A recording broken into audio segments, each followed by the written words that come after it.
শ্যামকানু মহন্তৰ আৰু সিদ্ধাৰ্থৰ শৰ্মাক নিশা শুবলৈ দিয়া নাই অঘৰী আত্মাই।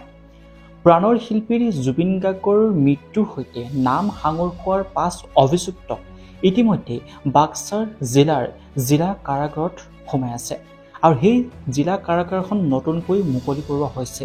সেই জিলা কাৰাগাৰত এই 5জন অভিযুক্তই হৈছে প্ৰথম কয়দী। তেওঁলোকৰ যি নিশা শুবলৈ দিয়া নাই অঘৰী আত্মাই, বাৰে বাৰে অঘৰী আত্মাই সিদ্ধাৰ্থ শৰ্মাৰ আৰু শ্যামকানু মহন্তক আমনি কৰি আছে। বহু লোকে চৰ্চা কৰাৰ অনুসৰি সেই জেলখনত আগতে বহু লোকক শ্মশান অৰ্থাৎ যি শেষকৃত্য সম্পন্ন কৰা হয় সেই ঠাইডোখৰতে সম্পন্ন কৰা হৈছিল। বহু আত্মহত্যাৰ কৰা লোকো তাতে শেষকৃত্য সম্পন্ন কৰা হৈছিল বুলি এতিয়া সামাজিক মাধ্যমত তীব্ৰ গতিত ভাইৰেল হৈ পৰিছে। কিন্তু এই সন্দৰ্ভত অসমৰ মাননীয় মুখ্যমন্ত্ৰী ডক্টৰ হিমন্ত বিশ্ব শৰ্মাই ডাঙৰীয়াইনো কি কয় প্ৰথমতে আপোনালোকক শুনাই ল'বলৈ বিচাৰিছোঁ। সিহঁতি একযোৰ কাপোৰতে আছে, মাটিত শুই আছে, পকাত শুই আছে। এতিয়া তেওঁলোক গোটেইকেইজনে আজিতো কোনেও দেখুওৱা নাই যে আজি ইমান দিন মাটিত শুই আছে, তাৰ ভিতৰত বিচনা এখনো নাই। যাব, আপোনালোককো লৈ যাম। ভিডিঅ' কিয় ল'ব নিদিব? আপোনালোকে ভিডিঅ' লৈ যাব। তেওঁলোকে আজি মাটিত শুই আছে, এযোৰ কাপোৰ পিন্ধি আছে। ঘৰৰ মানুহ পৰ্যন্ত আহি লগ কৰিব পৰা নাই, যি কাৰণেই নহওক কিয়। যিটো সময়ত অসমৰ বহু জনসাধাৰণে শ্যামকানু মহন্তৰ, সিদ্ধাৰ্থৰ শৰ্মাৰ, সন্দীপন গাৰ্গ আৰু 2জন যি চিকিউৰিটি বিষয়া আছিল তেওঁলোকক অৰ্থাৎ 5 অভিযুক্তত বাক্সা জিলাৰ কাৰাগাৰত খুব ধুনীয়াকৈ খুব আল ফুলেৰে তেওঁলোকক বিচনাত শুবলৈ দিয়া হৈছে, মেট্ৰিক্স পাৰি দিয়া হৈছে বুলি, AC ৰুমৰ ভিতৰত থকা হৈছে বুলি বিভিন্ন ধৰণৰ অভিযোগ উত্থাপন হৈছিল। আৰু সেই সন্দৰ্ভতে মুখ্যমন্ত্ৰী মহোদয়ে স্পষ্টীকৰণ দিছে যে তেওঁলোকক মাটিতেই শুবলৈ দিয়া হৈছে।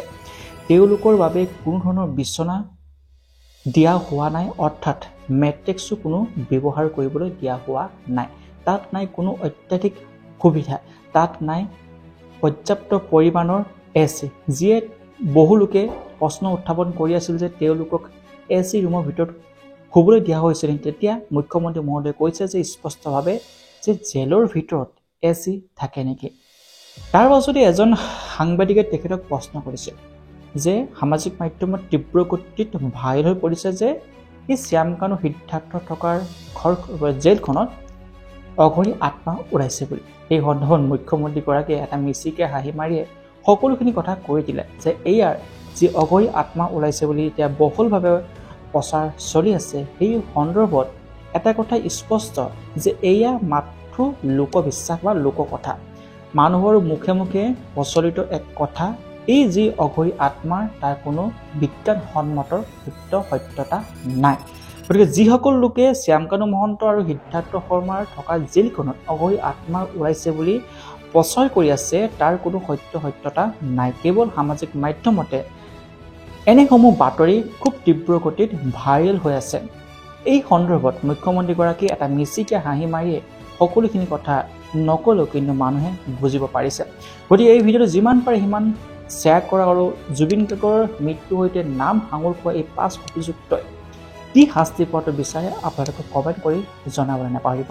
এই ভিডিঅ'টো যিমান পাৰে সিমান শ্বেয়াৰ কৰা আৰু আহিবলগীয়া যিখিনি আপডেট মই আপোনালোকক জনাবলৈ চেষ্টা কৰিম। কিন্তু যিটো সময়ত অঘৰী আত্মাই অশান্তি দি আছে বুলি সামাজিক মাধ্যমত তীব্ৰ গতিত ভাইৰেল কৰিছে তাৰ কোনো সত্যতা নাই, কেৱল লোকবিশ্বাস আৰু মানুহৰ মাজত প্ৰচলিত হোৱা এটা খবৰহে। ধন্যবাদ, জয় অসম।